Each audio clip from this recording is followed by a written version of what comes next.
Um bom dia, meus amados irmãos e irmãs. Que a infinita graça do nosso Senhor Jesus possa encher os nossos corações mais uma vez. Estamos felizes porque nosso amado Pai, pelo seu Espírito, nos conduziu até aqui. E que Ele possa nos ajudar até o final desta conferência de treinamento de jovens. E fico feliz de ver os jovens aqui à frente, porque quando intencionamos ter esse encontro juntamente com os irmãos aqui do Paraguai, esse era o objetivo, que o Senhor pudesse falar aos jovens, fosse um encontro com um tema voltado para a vida de vocês. E que Deus possa abrir aqui um caminho. Esse é o nosso desejo, que não seja apenas um encontro pelo encontro, mas que seja uma porta que o Senhor esteja abrindo para aqui nessa região, como também essa parte do Brasil, o Senhor alcançar muitos jovens, preparar esses jovens dentro de um dos períodos mais negros, mais difíceis da história da igreja. Ter jovens fortes, jovens com uma consciência cristã, fortalecida, edificada pela palavra. Assim como vemos dentro da história do povo de Deus, o Senhor levantando os jovens, o Senhor levantando pessoas que não amaram a sua própria vida. Porque, meus irmãos e irmãs, não nos surpreende Deus levantar Moisés aos 80 anos para viver o ministério de 40. Amém. É lindo isso. O que o Senhor fez na vida de Moisés é um dos capítulos mais extraordinários daquilo que nós podemos imaginar sobre o ministério espiritual. Agora você pensar no Senhor levantar uma criança como Samuel e separar ele ainda jovem, assim como esses que nós estamos estudando aqui neste livro, jovens que foram preparados para viver tempos tão difíceis como Samuel. É interessante você observar que depois daquele Icabode, depois que a glória do Senhor saiu de Israel, Deus levantou um jovem para o ministério profético. Quando a nação de Judá é levada para o cativeiro, Deus levanta esses 4 jovens. Então nós temos tantas experiências, histórias, e fica essa pergunta: por que Deus levanta os jovens?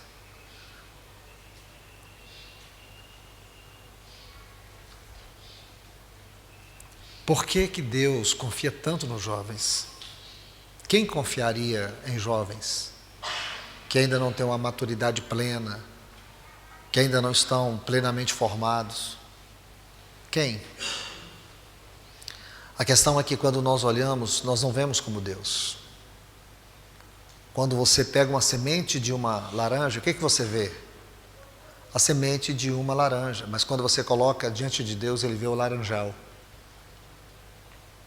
Então é diferente. Quando Deus olhou para Adão, Ele viu Cristo, Ele viu a igreja, Ele viu a Nova Jerusalém.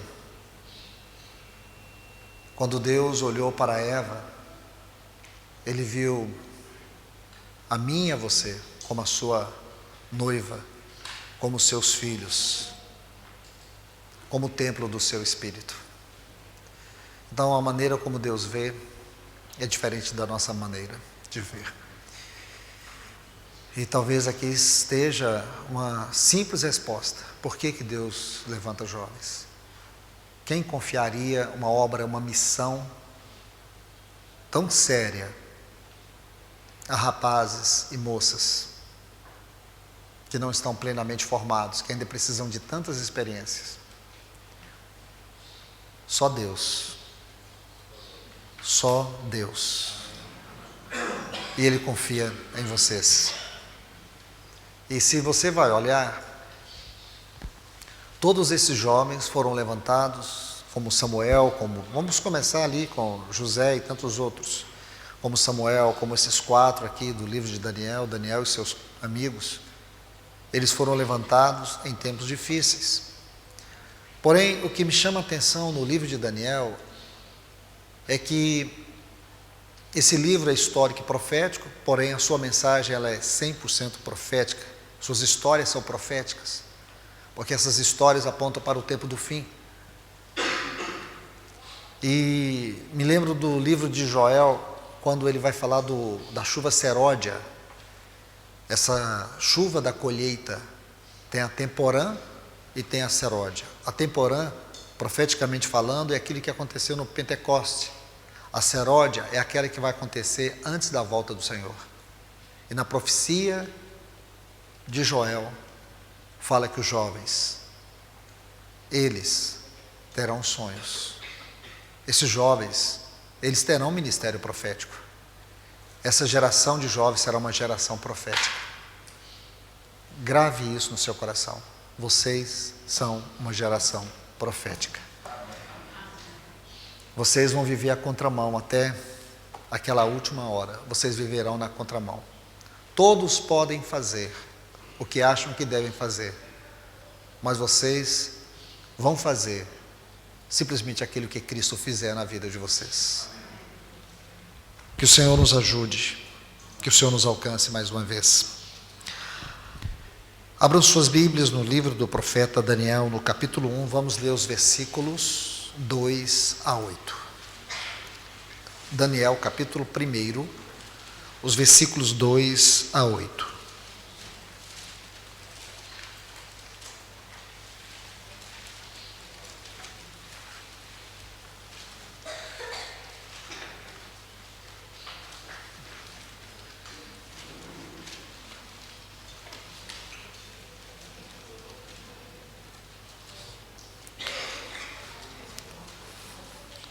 Daniel capítulo 1, versículos 2 a 8 diz: O Senhor lhes entregou nas mãos a Jeoaquim, rei de Judá, e alguns dos utensílios da casa de Deus. E estes levou-os para a terra de Sinar, para a casa do seu Deus, e os pôs na casa do tesouro do seu Deus. Disse o rei a Aspenaz, chefe dos eunucos, que trouxesse alguns dos filhos de Israel, tanto da linhagem real como dos nobres, jovens, sem nenhum defeito, de boa aparência, instruídos em toda a sabedoria, doutos em ciência, versados no conhecimento e que fossem competentes para assistirem no palácio do rei e lhes ensinasse a cultura e a língua dos caldeus.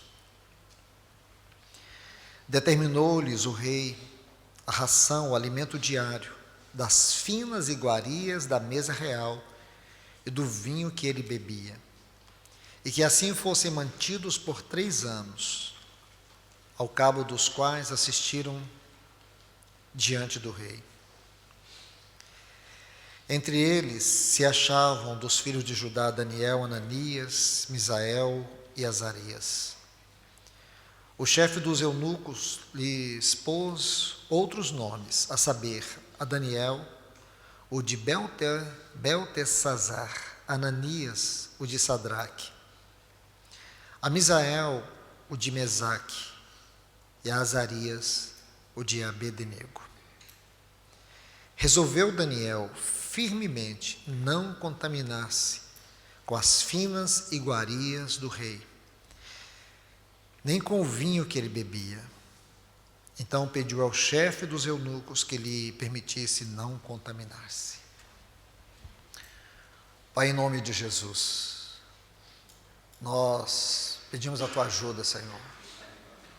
Pedimos o teu socorro. Pedimos que o teu Espírito esteja sobre esta palavra, tanto na transmissão como em nossos corações para recebê-la. Eu te peço aqui em especial para a vida desses rapazes e dessas moças. Ajude-os. Que esta palavra possa transpassar seus corações. Que esta palavra possa ser vida, possa conduzi-los. Que a vida desta palavra possa ajudá-los, Senhor, a viver os grandes desafios, a nunca se assentar na mesa e nem comer das iguarias deste mundo. Diante das tentações, diante das propostas, que essa palavra venha conduzi-los, ajudá-los, a dar-lhes discernimento para viver esta hora de maneira triunfante, mesmo em circunstâncias difíceis. Venha esta palavra ajudá-los com o seu poder e com a sua vida. Em nome de Jesus.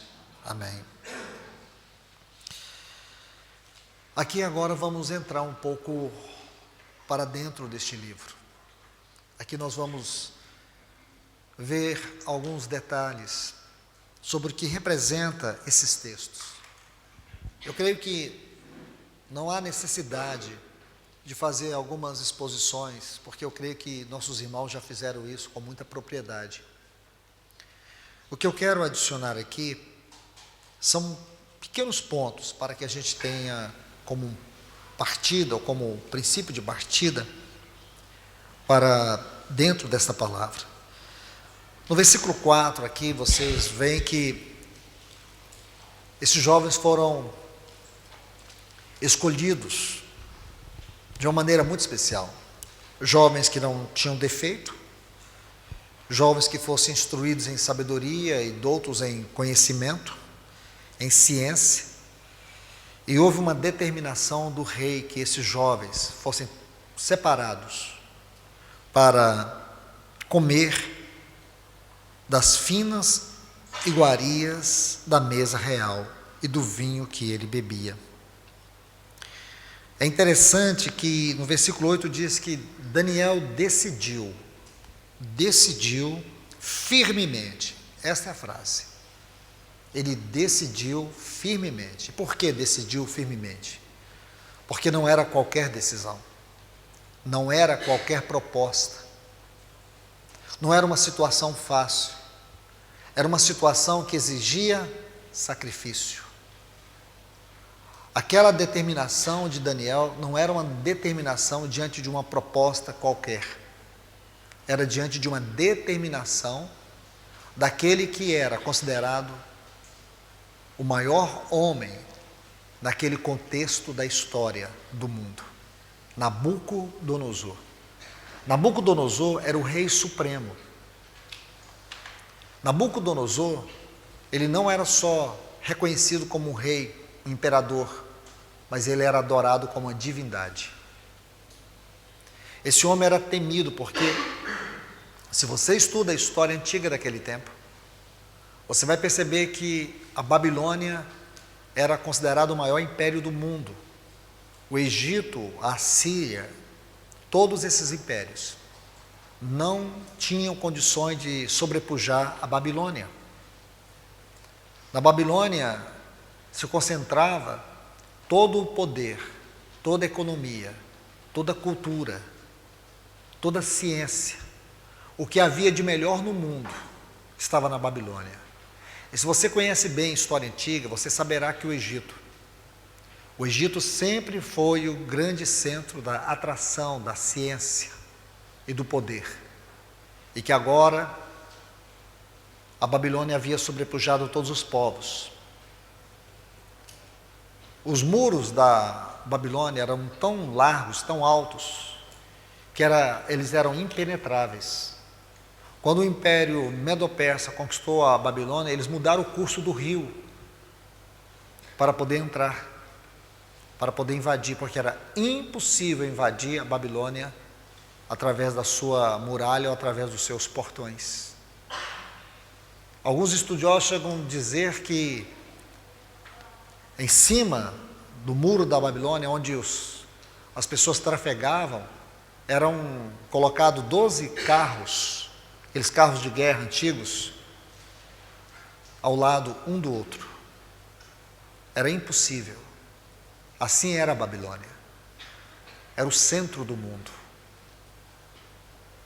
E agora você imagina que esses jovens aparentemente indefesos, como você muitas vezes se sente, diante dos apelos da universidade, da faculdade, do trabalho, onde vocês são muitas vezes atraídos para poder marcar presença, para poder ter identidade.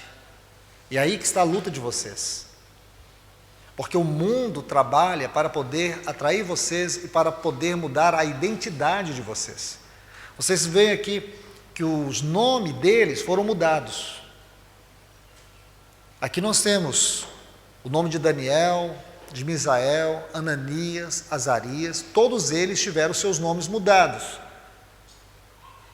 Então eles tiveram ali uma determinação que eles deveriam comer da comida real.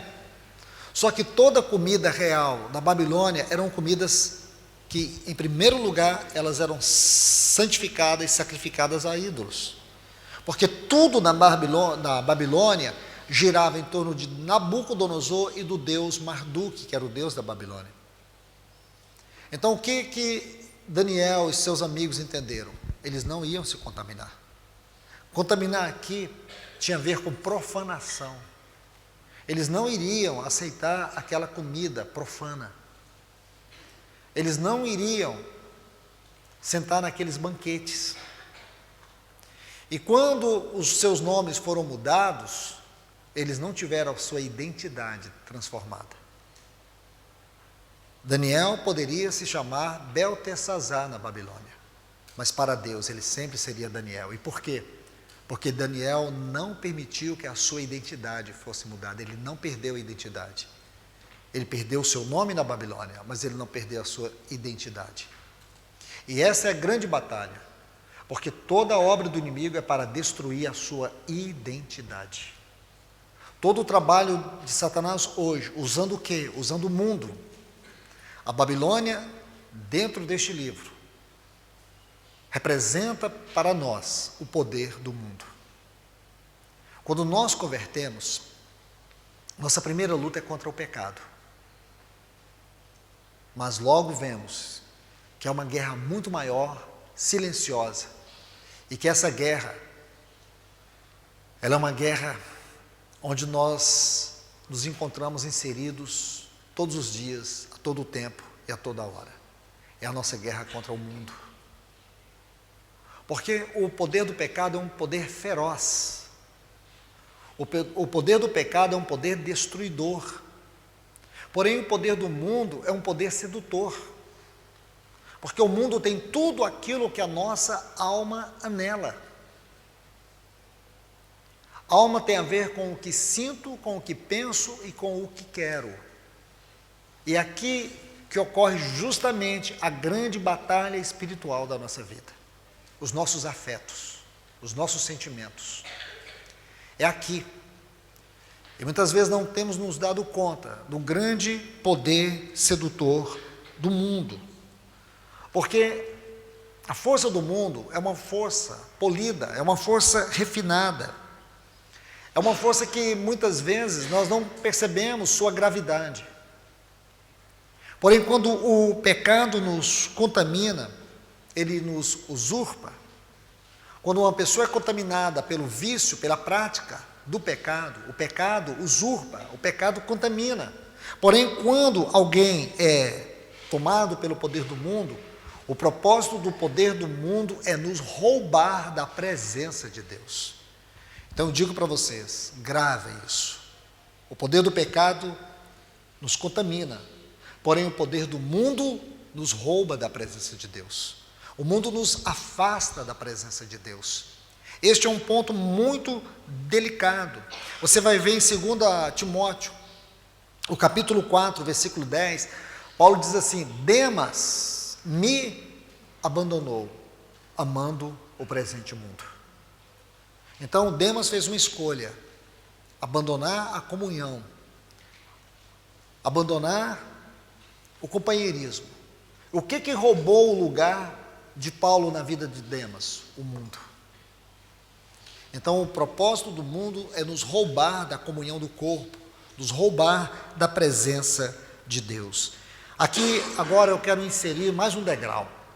Quero convidar-lhes para abrir suas Bíblias no Evangelho de Lucas, no capítulo 17.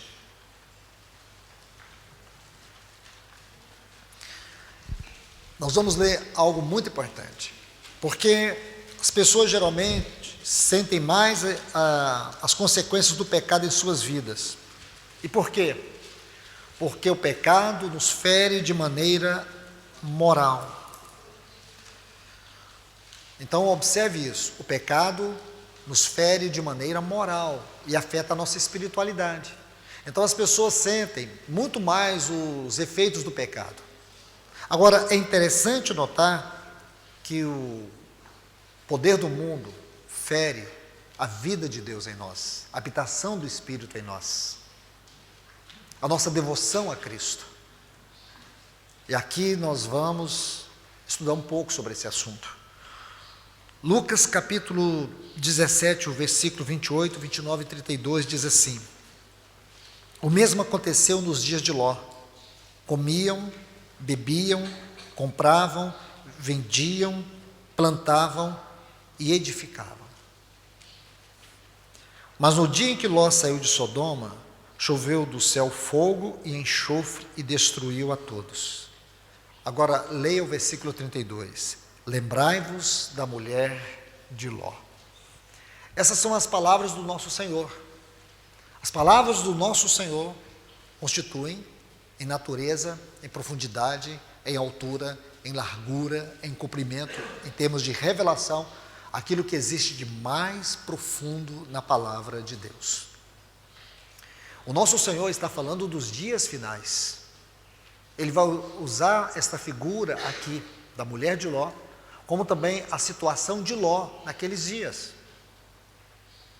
Ló, aquele sobrinho de Abraão, aquele que saiu com Abraão, e a Bíblia diz que houve uma contenda entre os pastores de Abraão e Ló.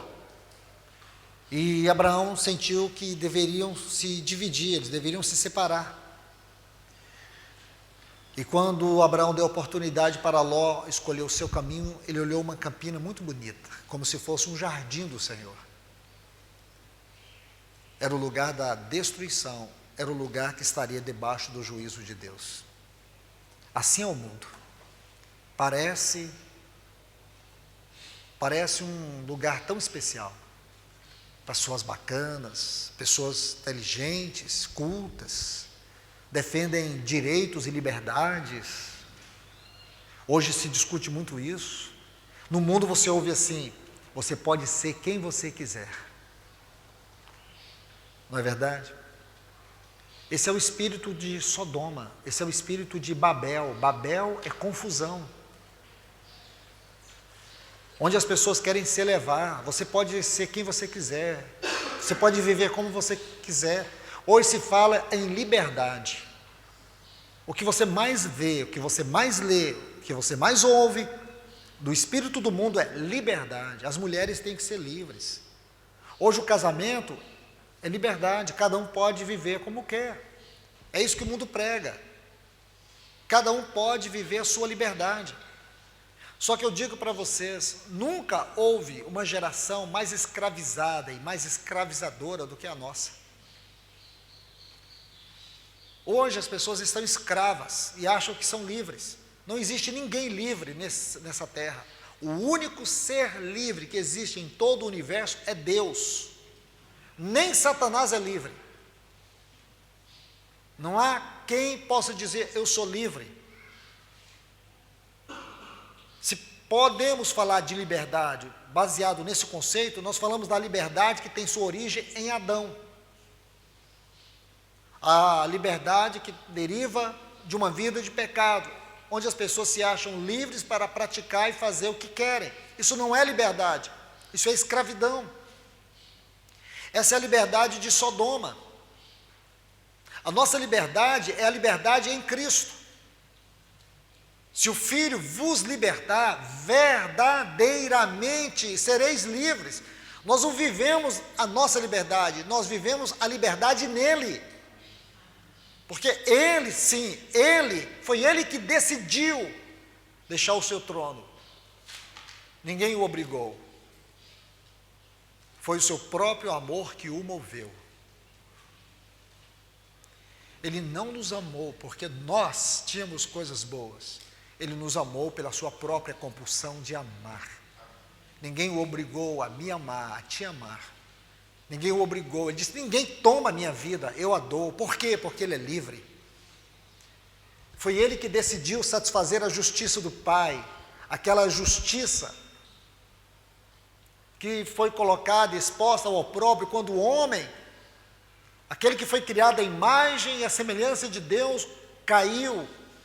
Então a santidade, a glória, a justiça de Deus estavam ali para serem satisfeitas. O que e quem poderia satisfazer essa justiça? Todos pecaram e necessitam e carecem da glória de Deus, porque agora o homem, ele perdeu essa glória. Davi vai dizer assim no Salmo 8, versículo 4, quem é o homem para que dele te lembres? Essa palavra lembres é uma palavra muito profunda no hebraico. A tradução dela é assim: quem é o homem que sempre e eternamente ocupastes o teu coração? Havia um homem. Este é o homem, Cristo é o homem. Porque Adão foi criado à imagem deste homem. Porém, esse homem não havia encarnado, mas ele estava no coração do Pai como Filho eterno amado. Quem é este homem para que dele te lembres? O Filho do homem para que o visites. Davi ignora propositadamente Gênesis 3 e diz assim: de glória e honra o coroastes, vestido de glória. Então aqui nós podemos pensar em Adão. Adão foi vestido desta glória, na imagem e semelhança do próprio Cristo, que é a imagem de Deus, a expressão exata do ser de Deus. Porém, quando o pecado entrou no gênero humano, Adão se encontrou despido, sua veste de glória lhe foi tirada pela causa, vergonha e consequência do pecado que agora estava na sua natureza. Davi vai cantar isso. Essa é uma linda declaração no Salmo 8. E o que nós vemos? Nós vemos que foi o nosso Senhor Jesus. Ele disse: ninguém toma a minha vida, eu a dou. Foi Ele, para satisfazer a justiça de Deus, para exaltar a glória de Deus naquela cruz, na redenção. Ele veio e morreu por nós. Ele decidiu morrer por nós. Quando os seus acusadores estavam diante dele, proferindo todo tipo de blasfêmia, injúrias, difamações, ele estava ali, guardado no seu silêncio, diante de Pilatos, de toda aquela multidão eufórica pela sua morte. Ele estava ali como ovelha muda e não abriu sua boca. Este é o silêncio mais poderoso, foi a declaração mais poderosa do nosso Senhor, porque ele não estava ali para satisfazer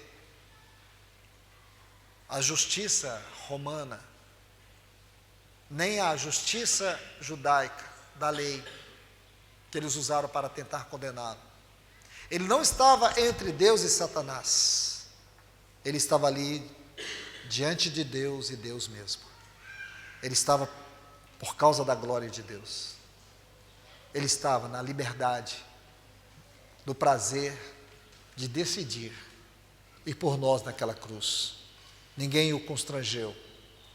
Não foi a lei romana que o induziu à cruz, foi o próprio Pai que agradou moê-lo. Isso é liberdade. Essa é a liberdade que ele conquistou para nós. Ali nessa liberdade ele venceu o mundo, a carne, o diabo e a morte. Essa é a nossa liberdade. A liberdade que ultrapassa todos os limites da esfera do pecado. Essa é a liberdade. E para essa liberdade que nós fomos destinados, a liberdade da glória dos filhos de Deus. Essa é a verdadeira liberdade, não é a liberdade do mundo. Não é a liberdade que as pessoas estão pregando, isso é escravidão. Vocês são assediados todos os dias para viver esse tipo de liberdade. Essa liberdade é a pior escravidão. O que Provérbio diz: há caminhos que ao homem parece direito, mas o final deles é morte. Aqui está um grande exemplo para nós, de jovens que eles escolheram a verdadeira liberdade. Porém, escolher a verdadeira liberdade era viver e andar na contramão daquilo que era o óbvio do mundo, aquilo que era natural ao mundo. Então o Senhor vai nos mostrar algo aqui muito sério. Os dias de Ló. O Senhor disse para nós, em um tom profético, que esses últimos dias precisariam ser estudados à luz dos dias de Ló. Então nós não podemos desconsiderar toda a trajetória de Ló. Vamos olhar com cuidado, por favor. Vem comigo em Gênesis capítulo 13, versículo 10. Gostaria muito que vocês colocassem esses textos juntos. Agora, depois de ler Lucas 17, 28, 29 e 32, você acrescente aí Gênesis capítulo 13, versículo 10.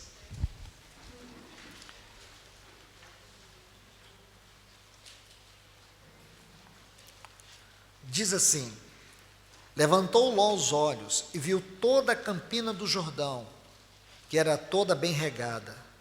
Isso antes do Senhor haver destruído Sodoma. Sabe o que isso significa, Sodoma? Ardente. Gomorra, submersão. A palavra Gomorra aqui é submersão, aquilo que está dentro, submergido. Como o jardim do Senhor, como a terra do Egito, como quem vai para Zoar. Zoar significa que o sentido de Zoar é insignificância, aquilo que é insignificante. Então poderíamos dizer assim, um ardente, qual é o caminho do mundo? Um ardente submersão à insignificância. Este foi o caminho que Ló escolheu, o caminho da sua alma. Versículo 12. Ao contrário de Ló, a Bíblia diz que habitou Abraão na terra de Canaã e Ló nas cidades da campina. E diz assim, ia armando suas tendas até Sodoma. Que texto impressionante. Ló não caiu do dia para a noite em Sodoma. Ele foi armando. Essa é uma palavra muito séria. Essa frase aqui precisa ser sublinhada, e vocês precisam orar sobre essa frase, porque Ló, ele não foi direto, ele foi armando suas tendas, é pouco a pouco, é quando você vai parando de orar, de refletir na palavra, de ouvir Deus, de adorar, é quando você, ao contrário de Daniel, começa a fechar as janelas da devoção. Lembra no capítulo 6 que vimos ontem? Daniel, quando o édito, quando aquela lei foi promulgada na Babilônia, que durante 30 dias, ninguém poderia orar a nenhum Deus, a não ser ao próprio imperador.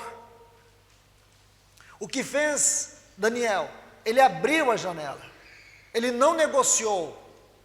Mas sabe o que significa armar as tendas até Sodoma? É aquilo, isso não tem problema, isso não importa. Todo mundo faz. Ah, mas isso é radicalismo. Quem disse para você que o evangelho é opcional? Quem disse? O evangelho é radical. O evangelho é algo entre Deus e o diabo, entre céu e inferno, entre vida e morte, entre salvação e condenação. Não é brincadeira. O evangelho não nos oferece um processo de múltipla ou de várias escolhas. Ou é Cristo ou é Satanás. Ou é céu ou é inferno. Ou é salvação ou é condenação. Ou é vida ou é morte. Então não brinque de ficar armando suas tendas até Sodoma. Não tente, não deixe o inimigo roubar os afetos de Cristo no seu coração. Então, o que acontece? Muitos vão fechando as janelas pouco a pouco. Vai fechando, chega um momento você fecha toda a janela. Daniel manteve as janelas abertas. Mantenha as janelas abertas da devoção, do seu amor a Cristo, da sua oração. Mantenha. Se você tiver que fechar janelas, feche na cara de Satanás, mas não feche a sua devoção ao Senhor. É isso que nós temos que aprender aqui. Veja, aqui nós temos esses nomes: Sodoma, Gomorra, Zoar. Aqui você vai perceber uma ardente submissão à insignificância. E esses lugares aqui, o que eles nos revelam?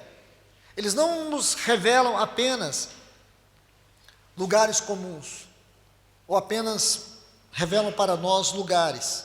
Esses lugares aqui revelam para nós a condição do coração de Ló. O ardor, olha aqui a palavra Sodoma, ardente, um desejo, anelo ardente para o pecado. Na fase em que vocês estão, jovens, é uma fase que Satanás, ele sabe pintar o mundo de uma maneira muito sedutora. Uma fase onde vocês estão vulneráveis. Uma fase onde ele envia tantos mensageiros, com propostas tão aparentemente maravilhosas, mas são artimanhas de Satanás. É onde muitos de vocês estão procurando a autoafirmação no mundo, e vocês muitas vezes se sentem como que isolados, dentro de um contexto de faculdade, de escola, de trabalho, e vocês veem ali os outros rapazes, as outras moças, parece que eles são felizes pelo que são, pelo que fazem.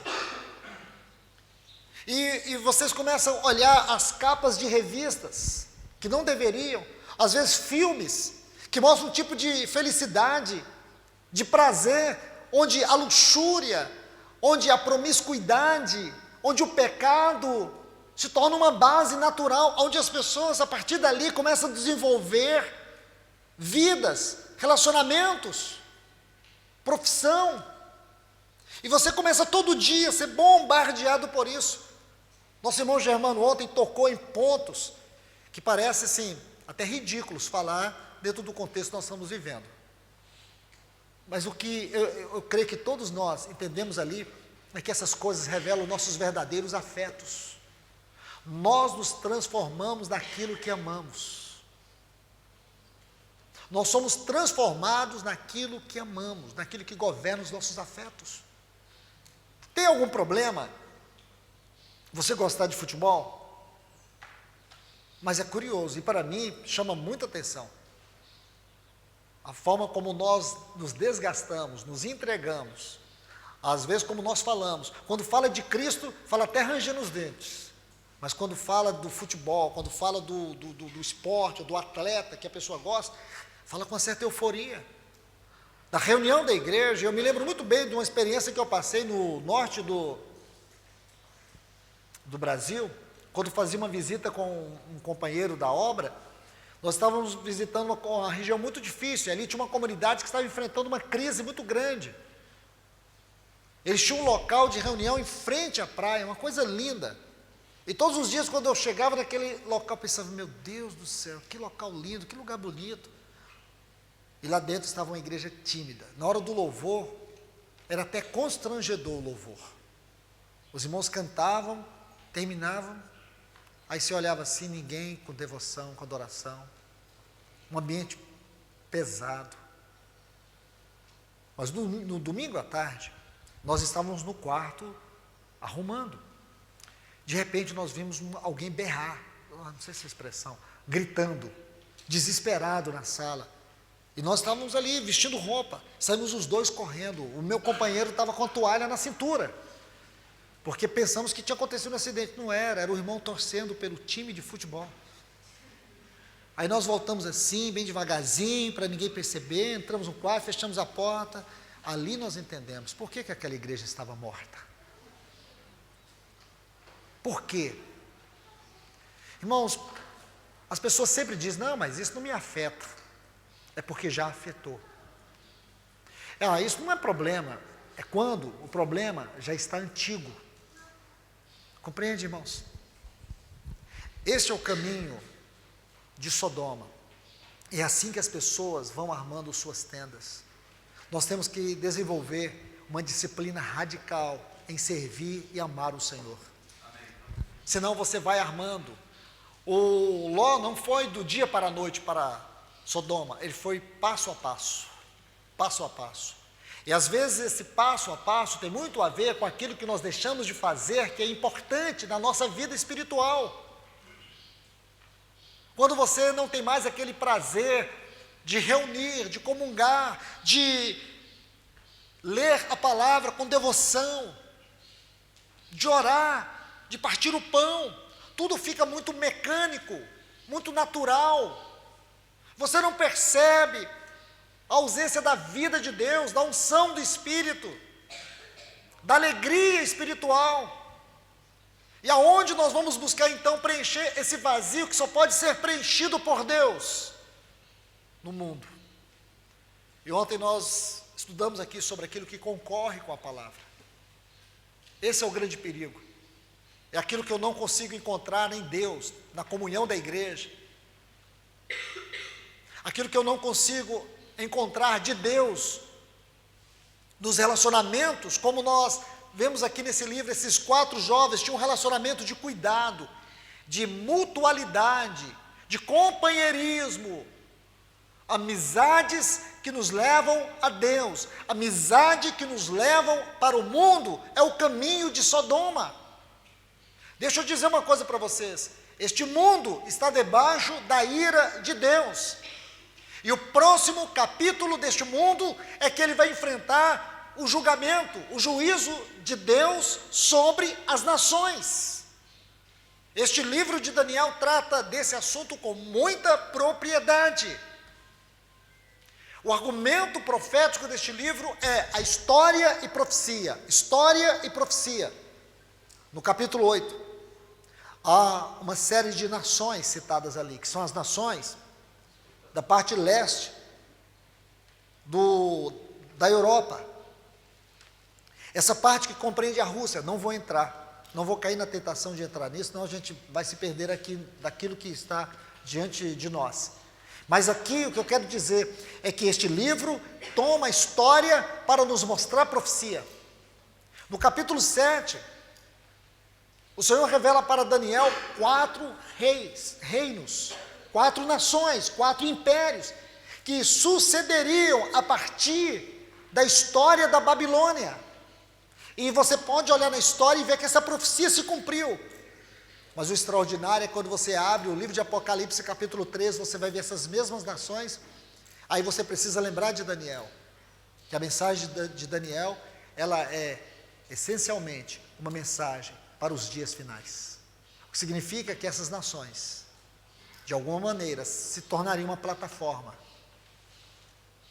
E aquele ser assustador que Daniel viu, que em Apocalipse é chamado de besta, que é o anticristo, ele vai se manifestar.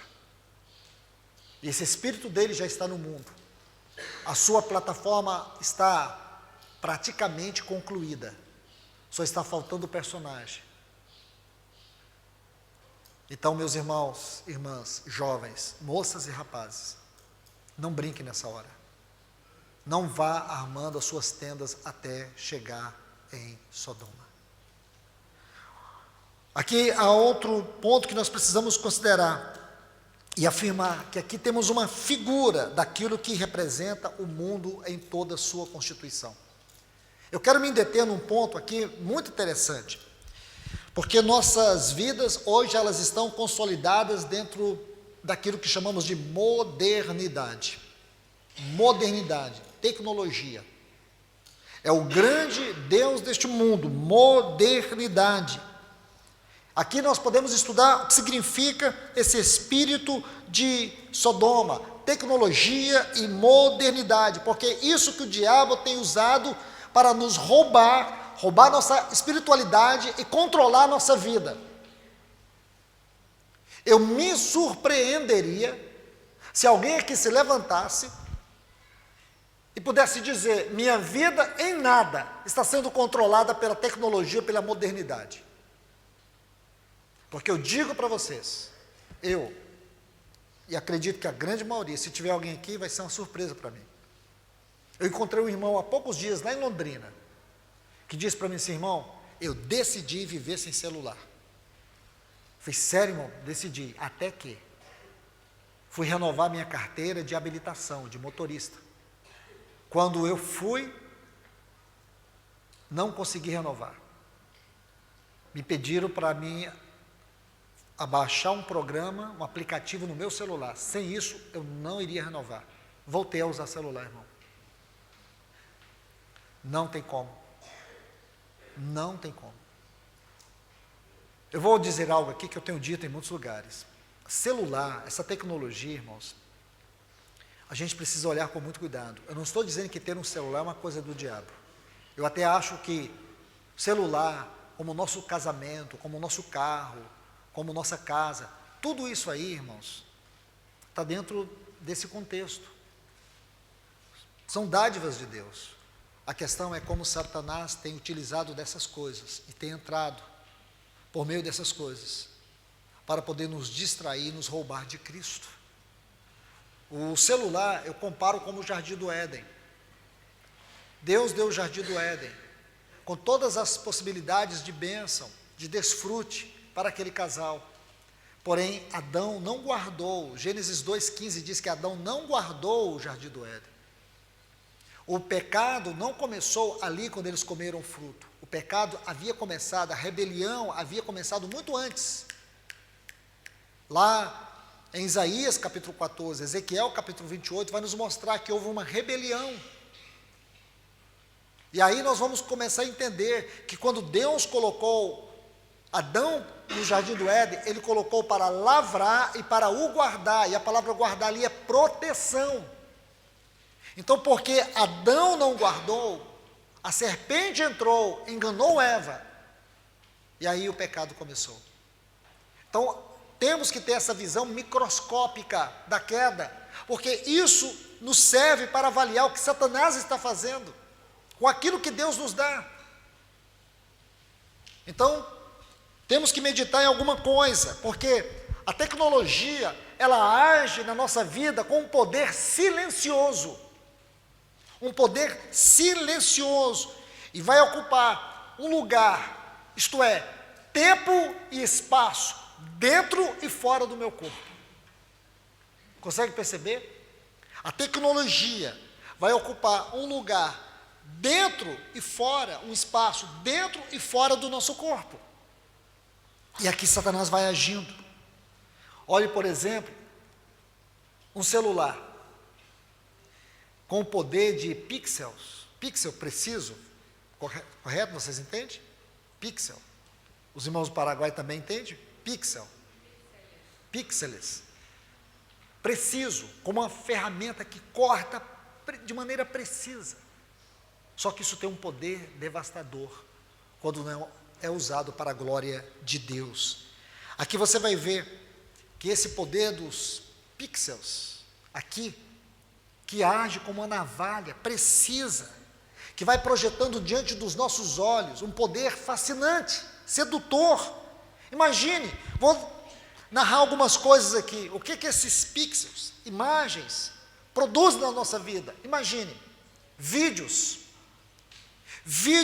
interessantíssimos, muito mais ainda, textos, para que você digite, para que você compartilhe, para que você consuma, câmeras que projetam imagens e tantas outras coisas que você quer guardar, armazenar.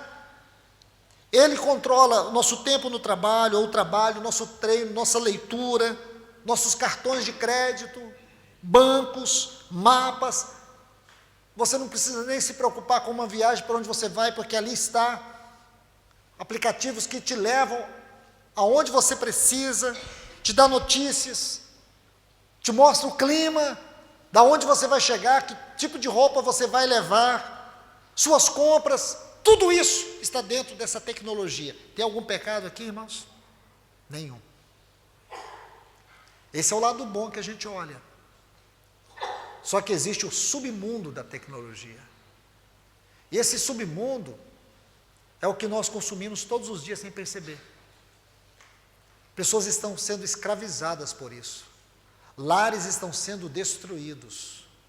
Jovens estão perdidos dentro da sua própria casa, presos dentro de um quarto, escondidos de trás de uma tela de celular, de computador. Crianças hoje estão experimentando pornografia com 3, 4 anos de idade.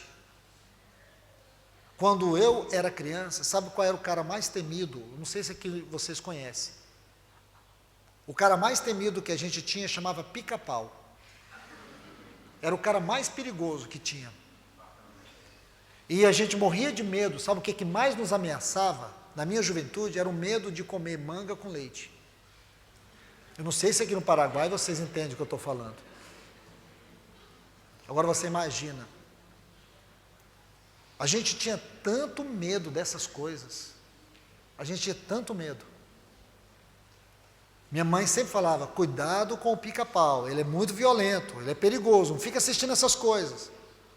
Você imagina quantas ameaças nossos filhos estão sofrendo. Os estudiosos sérios, ainda, eles dizem, estão debruçados, estão estudando os efeitos da tecnologia e da modernidade. Então eles dizem que ainda não sabem o que vai acontecer com a geração de vocês. O que conseguiram perceber é que os relacionamentos são cada dia mais frágeis. Os casamentos estão se dissolvendo com muita facilidade. Os adultos estão se tornando infantis. E as crianças estão cada dia se tornando mais adultizadas. Adultos precoces. Era tão interessante, eu sempre gostei muito de criança. Então, e todo mundo gosta, é claro. Mas sempre que eu chegava numa casa, eu via uma criança, eu fazia de tudo para conquistar ela. Demorava poucas horas, hoje demora meses.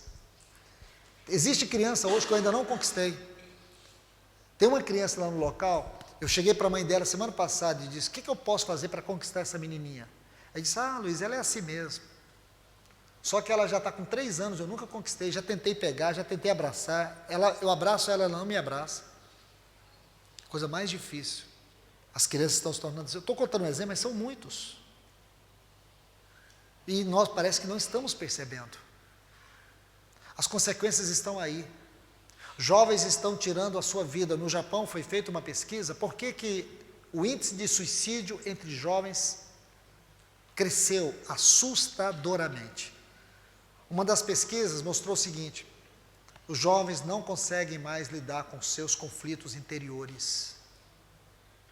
Os jovens não conseguem sofrer decepção.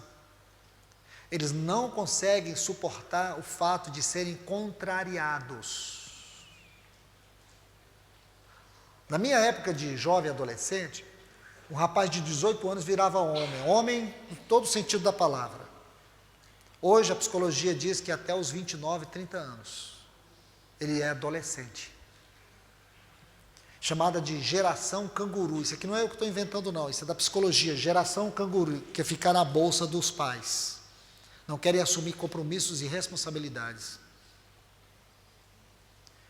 Eu falo isso para vocês, jovens, para vocês refletirem, porque vocês podem, melhor do que eu, explicar o que está acontecendo, porque vocês convivem com essas histórias, com esses fatos, dia após dia. Se nós não tomarmos cuidado, se nós não olharmos para aquilo que a palavra diz, se nós não discernirmos esse nosso tempo, quando Lucas capítulo 21 fala sobre vigiar, sobre permanecer em pé, aquilo que nós lemos lá no capítulo 3 do livro de Daniel, aqueles jovens não se curvaram diante daquela estátua. O trabalho de Satanás é fazer você se curvar. O trabalho de Satanás é conquistar os seus afetos. Aqui você vai ver o seu relacionamento com a sua tecnologia. Pode ser uma arma poderosa para destruir os seus conceitos, os seus afetos, a sua espiritualidade. É como você caminhando lentamente, armando suas tendas até cair em Sodoma. Então, esse disfarce sob o anonimato. Olha que frase, o disfarce sob o anonimato que as redes sociais promovem tem sido uma artimanha satânica. Porque dentro de uma rede social você tem amigos. E qual que é o objetivo? Conquistar amigos. Então lá na sua rede social, lá no seu Facebook, ou lá no Instagram, cada dia tem novos amigos. Você não sabe o nome, nem endereço, nem sabe o que eles fazem, como eles vivem. Mas está lá, aceitar. E você vai aceitando, aceitando, aceitando. Aí você diz, conta para um amigo, para uma amiga. Eu tenho 5.000 seguidores. Qual a vantagem disso? Vai para onde esses seguidores? Tudo para Sodoma. O que esses amigos fazem na sua vida? Isso cria dentro de você uma realidade que nós não conhecíamos até 10 anos atrás. A realidade do mundo virtual. E a minha grande pergunta que eu faço todos os dias quando eu estou diante da palavra de Deus e vendo essas coisas é que Deus, pelo seu Espírito, havia nos dado com muita clareza todo o sentido daquilo que é o mundo natural e o mundo espiritual. Agora, o meu grande dever e desafio de todos os irmãos que estão sendo hoje compelidos a pregar este evangelho da última hora, porque muitas pessoas estão pregando um evangelho que não é da última hora, e qualquer evangelho que não seja esse da última hora é profano, é satânico, é diabólico. Qualquer evangelho que não desafie a igreja no seu chamamento, na sua vocação, e não enfatiza para a igreja que ela está vivendo esta última hora e que Cristo está voltando, não é o evangelho do trono de Deus. É o evangelho do anticristo. Nosso papel hoje é alertar a igreja e encorajar a igreja a se preparar, porque o seu noivo está voltando. O seu Senhor está voltando. E agora nós somos desafiados a discernir pela palavra de Deus esse mundo virtual. Esse capítulo 3 de Daniel, ele nos fala e nos dá uma ilustração gloriosa sobre isso que está acontecendo, porque esse disfarce do anonimato, que a rede social, que este mundo virtual, que esse ambiente de tecnologia nos leva a viver, não é de Deus. Porque dentro disso você começa a estabelecer relacionamentos que não têm raízes, não têm profundidade e não têm significado espiritual. E aí você procura buscar satisfação em conversas. E você vai subindo degraus. E fica aquela expectativa de que você, cada vez que você posta alguma coisa, você é amado, você é amada. Use sua tecnologia, suas redes sociais. Tome uma causa do Evangelho. Confronte o pecado.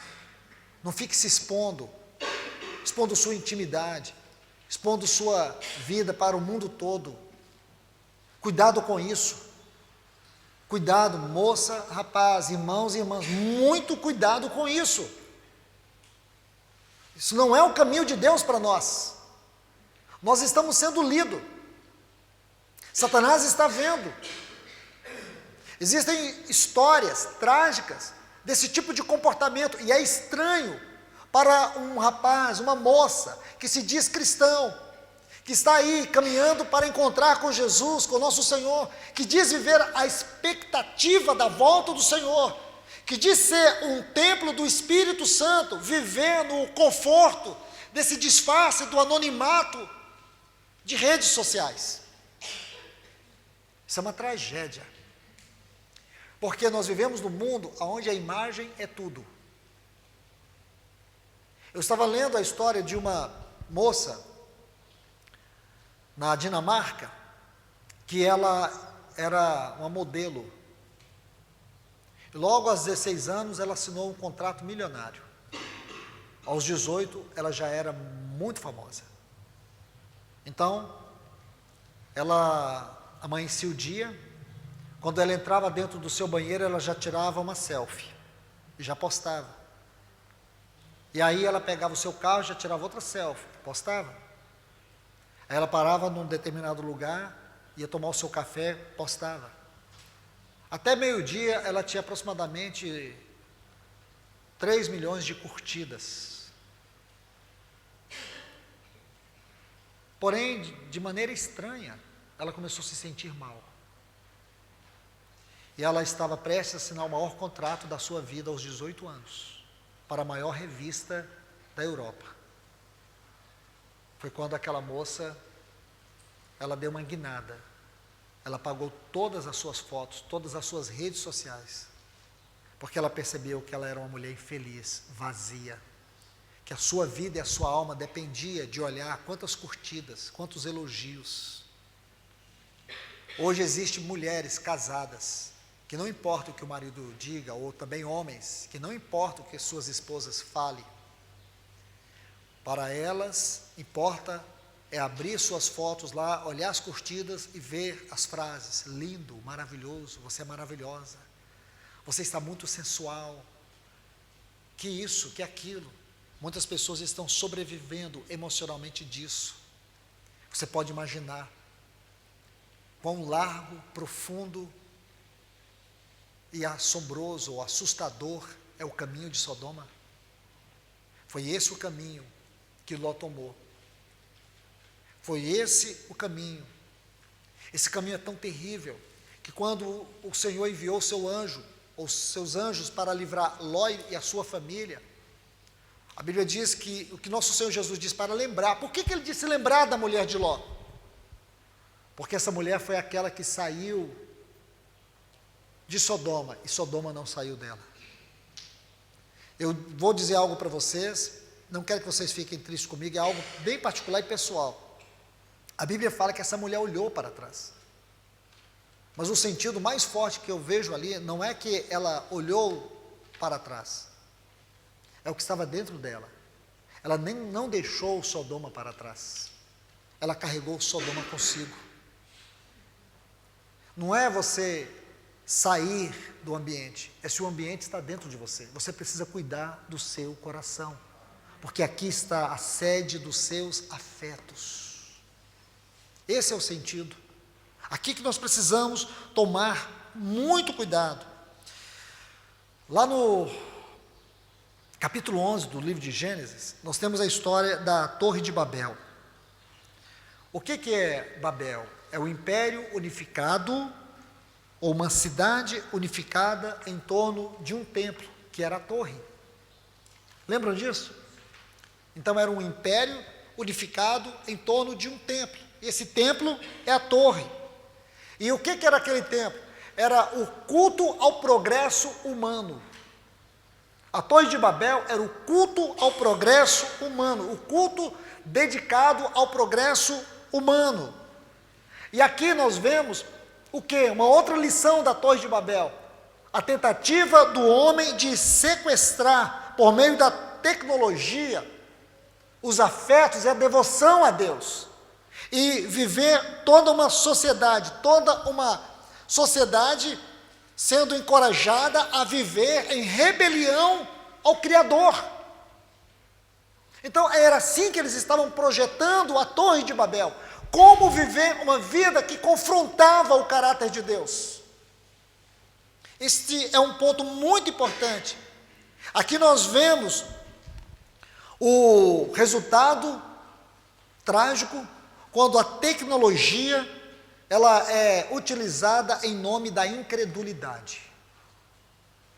A tecnologia, quando ela é usada ou mal utilizada em nome da incredulidade. Eu não sei quem são os heróis dessa sociedade aqui no Paraguai, mas lá no Brasil, sabe quem são os heróis?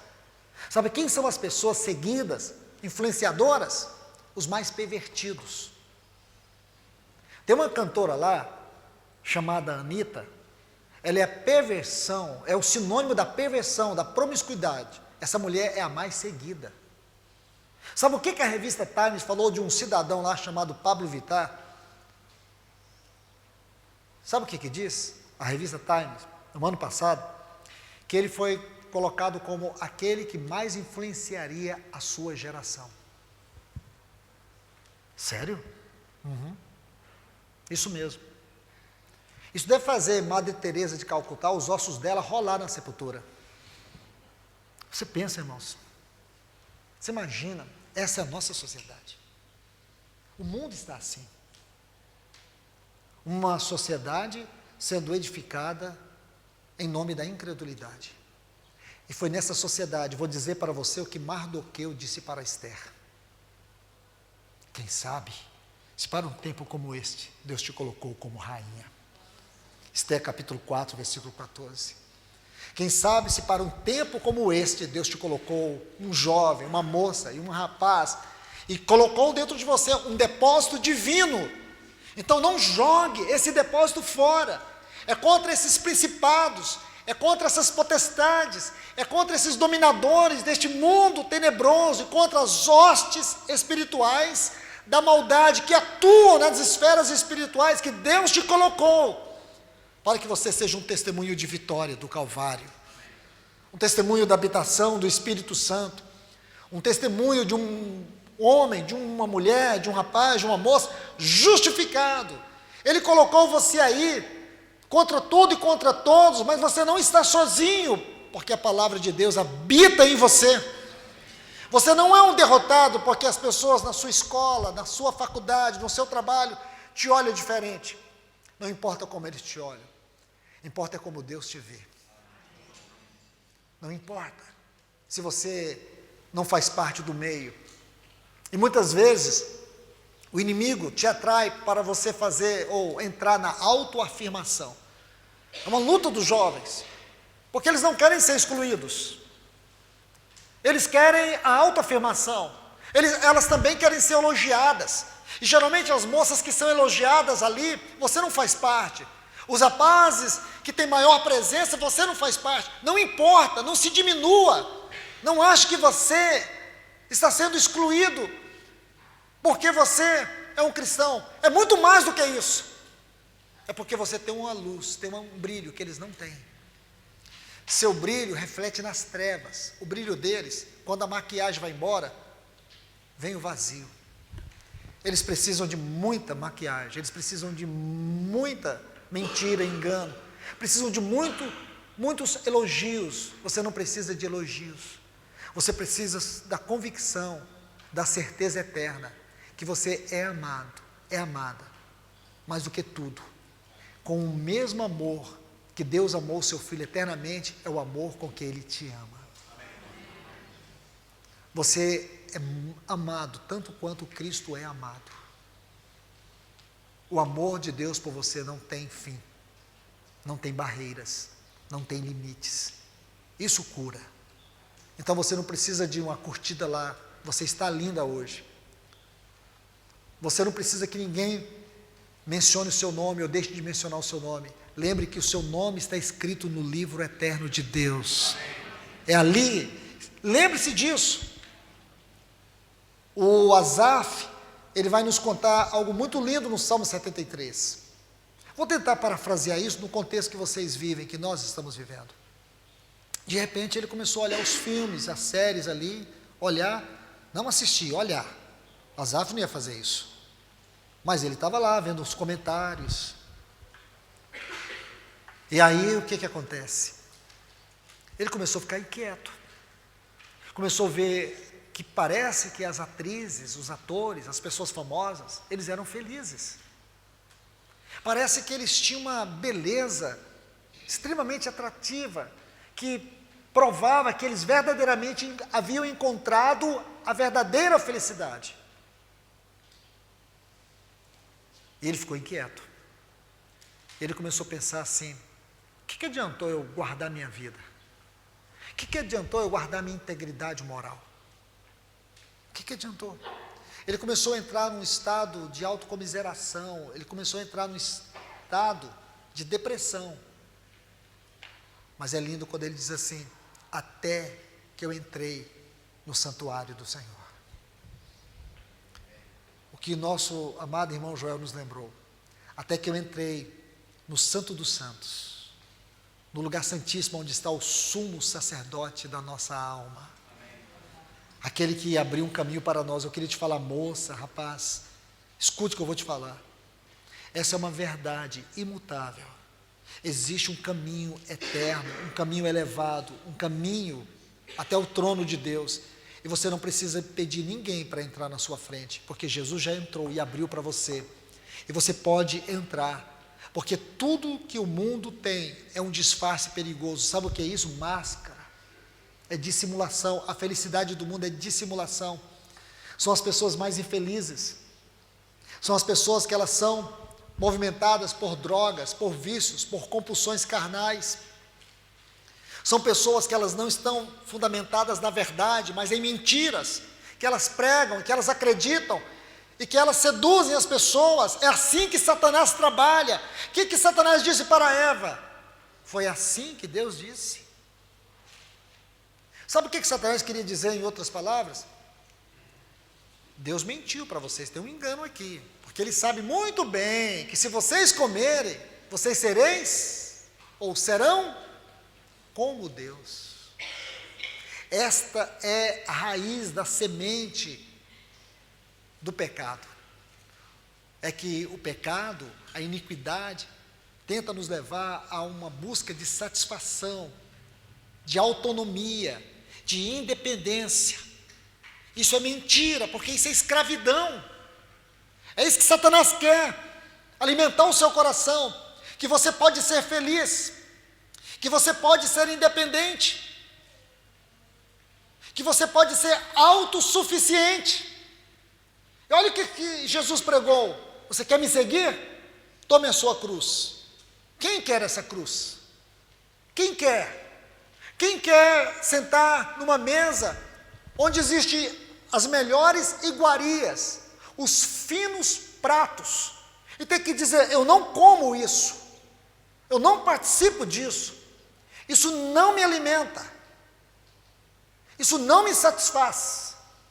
O que me satisfaz é o caminho da cruz, mas o caminho da cruz não é o caminho da vergonha, não é o caminho da renúncia, é para este mundo, é para a minha carne. E deixa eu te dizer uma coisa: você tem uma carne, como eu tenho, como todos nós temos.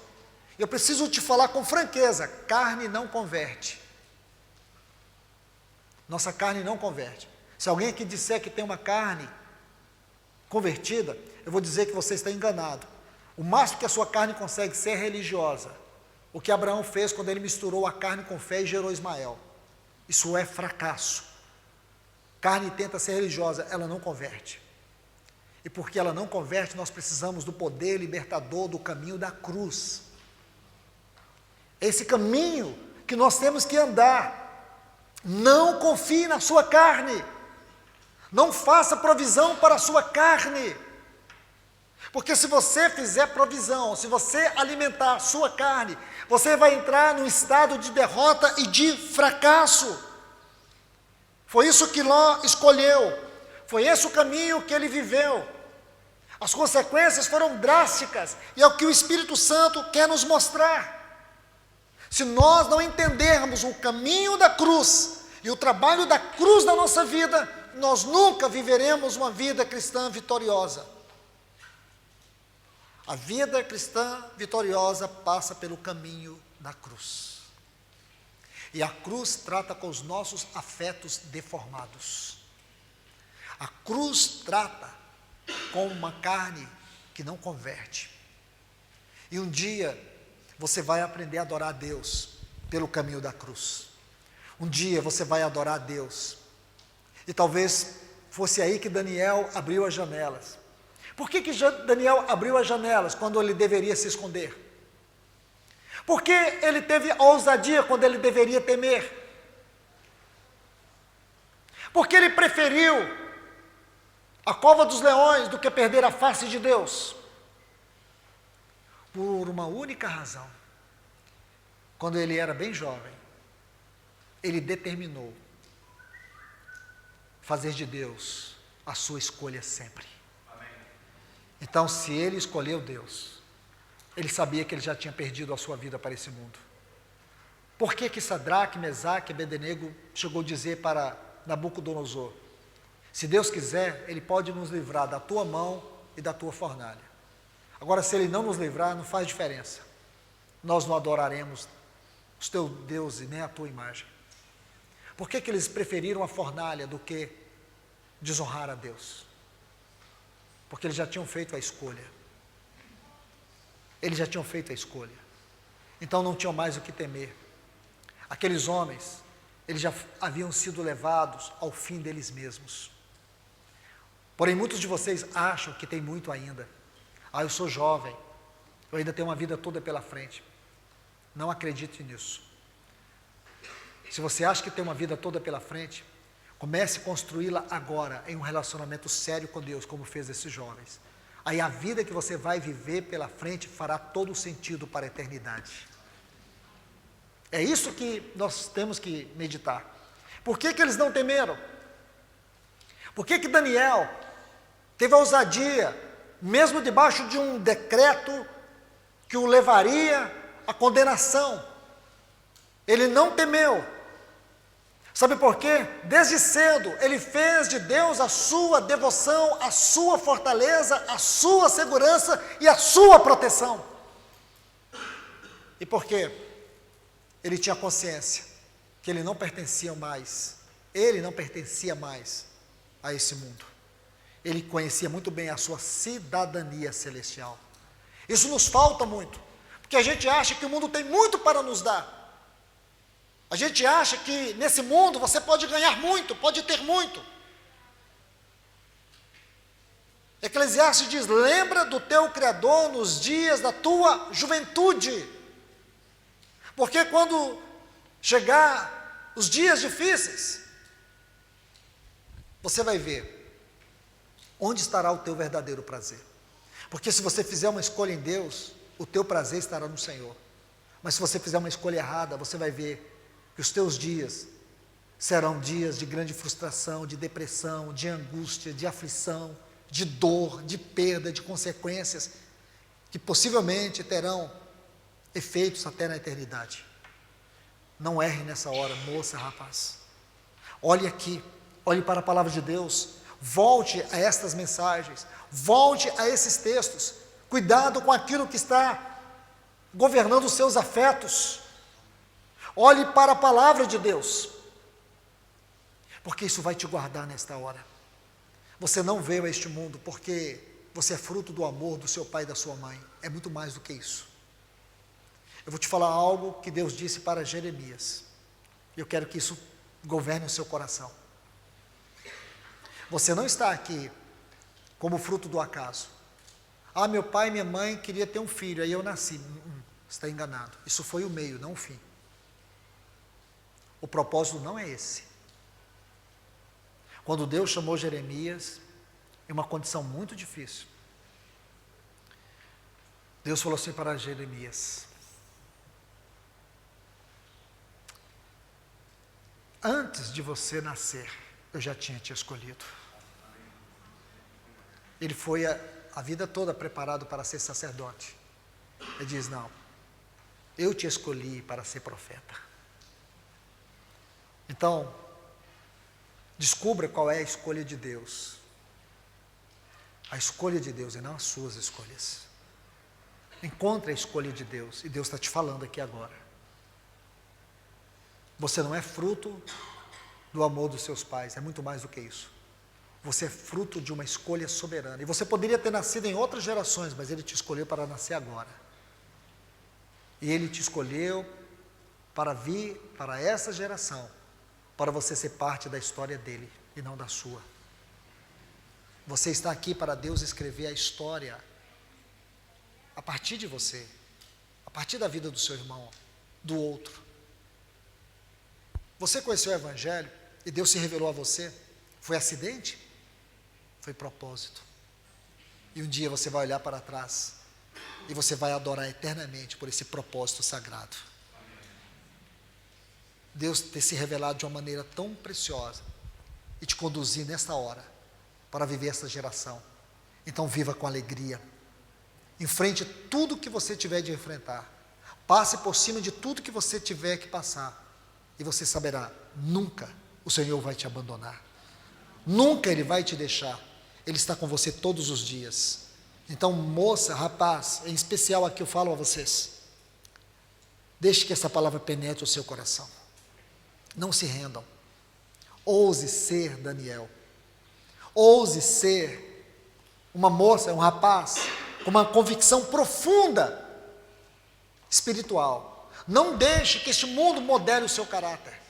Não deixe que Satanás escreva a sua história usando o mundo como uma caneta. Não deixe. Não deixe que essas redes sociais, que esse mundo virtual te atraia, te seduza, como foi seduzido Ló para Sodoma. Não olhe para trás. Não deixe que os seus afetos sejam governados pelo poder deste mundo. Tenha sua visão em Deus. Olhe para o Senhor, sobre quaisquer circunstâncias difíceis. Olhe para o Senhor. Não tire os olhos dele. Não retroceda. Não desvie. Não deixe o seu amor esfriar. Não deixe. Você não está aqui para viver seus sonhos. Você está aqui para viver o supremo propósito de Deus. Eu creio que essa convicção deve sim ter governado o coração desses jovens. Você não vai ter tudo o que você quer e nem como você quer, mas você terá Deus. Isso é mais importante. O Senhor não vai fazer tudo como você quer e nem tudo como seus pais querem.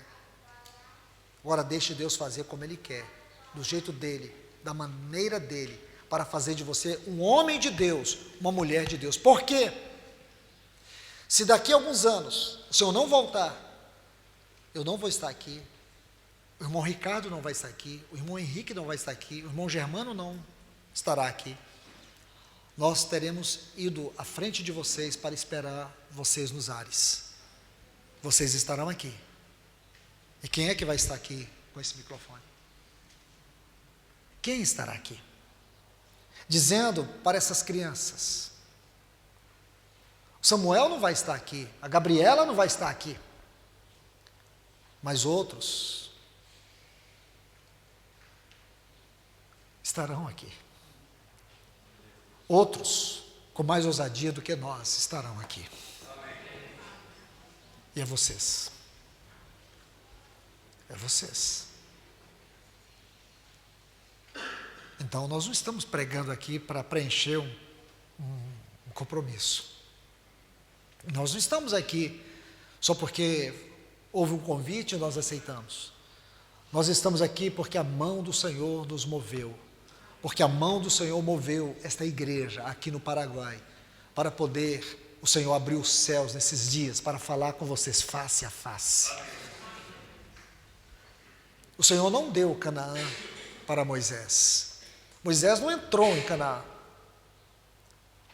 Mas nunca houve na terra alguém que falasse com Deus face a face, como Moisés. A face de Deus é maior do que qualquer prazer deste mundo. A face de Deus é maior do que Canaã. Foi isso que Moisés ganhou. A face de Deus era a fortaleza que Daniel precisava. Era a comunhão que ele precisava. Não troque a sua comunhão com Deus por nada neste mundo. Nada, porque não há nada neste mundo que possa preencher esse vazio que tem no seu coração. Esse vazio que Deus colocou dentro de você é um lugar que só Ele pode preencher. Nós temos um vazio dentro de nós que só pode ser preenchido por Deus. Esse vazio é do tamanho de Deus e só Ele pode preencher. Então não se iluda, não se iluda. Que o Senhor nos guarde. Que o Senhor nos abençoe. Que o Senhor abençoe a vida de vocês. Pai, nós te adoramos e te agradecemos em nome de Jesus. Muito obrigado, Senhor, por esse momento. Muito obrigado por esse tempo e pelos tempos que ainda teremos. Mas eu quero te orar a Ti, Senhor, de maneira muito especial por esses rapazes e por essas moças. Porque se o Senhor não voltar,